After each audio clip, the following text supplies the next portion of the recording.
Techland has gone and dropped another Dying Light bundle on us halfway through 2021. It's been such a busy couple of months for Techland, and we've had more content drops than most developers do in 3 years. The Savvy Gamer bundle is available on all platforms, and it's currently sat right on the main menu when you load up Dying Light. If you press R1 for next, you can see that the Rust event is there too, and you can purchase both right from here. So I'll run through everything that you get in this video, but I'll start by looking at the new outfit. As soon as I saw the trailer, I could see that it's basically a Raheem skin with a techno update. The main differences being that they've replaced his goggles with a VR headset and changed the print on his shirt and the colouring of his trousers.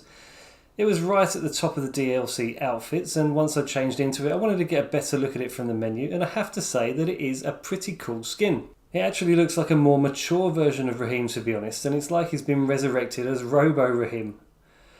I love the little detail in the trailer where he's playing the Mario secret level on his PC. If you didn't know, that actually exists in Dying Light and can be found on the roof near the radio station in Old Town. You just look for this green chimney, jump up, and you'll see a prompt for World 1.1. After a load screen, you spawn in this weird Mario-esque level that's mostly just a bit of fun, but it's also the location of the Pi as a suit blueprint.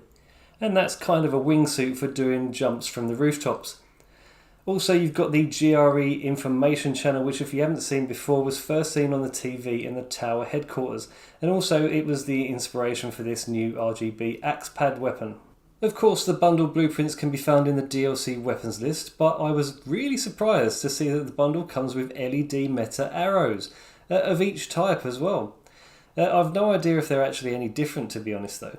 The melee weapons are blue rarity, and the bow is near the bottom of the list, and it's already a pretty powerful gold blueprint, so that's really good to see. So let's have a look at it in the game then. The elemental arrows don't really look any different, but the bow does seem to have a decent range, and it's pretty strong even without the mods. It took out virals no problem, even without a headshot, and done this goon with one shot to the noggin too. I know bows can be pretty overpowered in the game, but I was surprised to see a massive gash open up on this demolisher's shoulder when the arrow skimmed it, and again when I got a more accurate shot it killed it straight out. Not sure I've seen an arrow do this kind of damage to a demolisher before, but it's pretty cool. Of course the bow really comes into its own at night, as now you can really see the LED effects along it. The regular arrows will take down the alphas with a headshot, but it's still pretty good fun using the electric arrows, even if it doesn't seem to hurt them. So let's move on to the RGB Axe-Pad. I used a gold military shovel for my base weapon, and without mods it's already 2,879 damage. I'll be checking how all of the weapons perform with upgrades later in the video. It isn't that bad at taking down the biters, but as with the bow it looks much cooler at night with the tablet screen lit up and the LED strips on each side. It produces shock damage on chained hits to the zombies too, and makes for a pretty nice light show. The next gen Maul needs a two-handed base weapon, and I used a gold sledgehammer at 3,769 damage, and I have to say that it is a lot of fun to use. I never used to like the two-handed weapons, but the last few I've got my hands on have really changed my mind about them. It didn't do too much damage to this goon with a normal swing, but it took him down straight away using a charged attack, leaving him jumping around on the ground like a rag doll.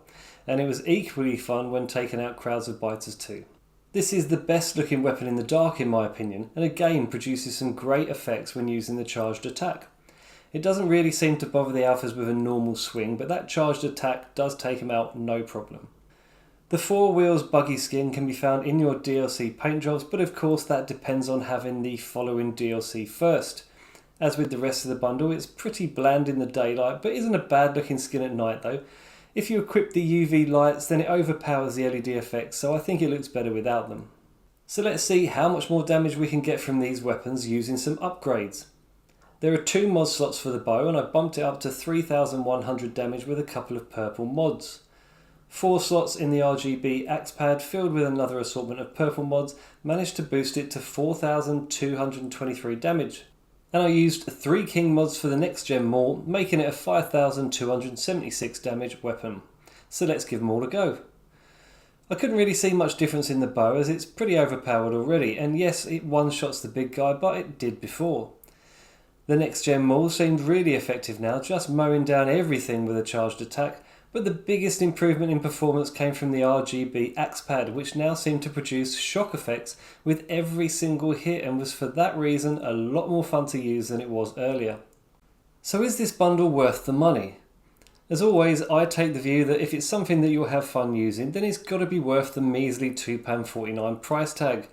I've paid double for that for a movie rental, and I've already had fun playing with this bundle for much longer than the time it took to watch one of those. It does seem strange though that within weeks of releasing the Platinum Edition of Dying Light, which includes all DLC up to that point, that they would then release another paid bundle on top. I use the original game on disc, so I don't mind buying it, but I'd imagine anybody who's just purchased the Platinum version is less likely to put their hand in the pocket again for this one. On the whole though, it's a good bundle and in my opinion, totally worth the small price tag. So if you watched to the end then thank you, and please leave a like and subscribe to my channel, and I'll see you on the next one. Cheers.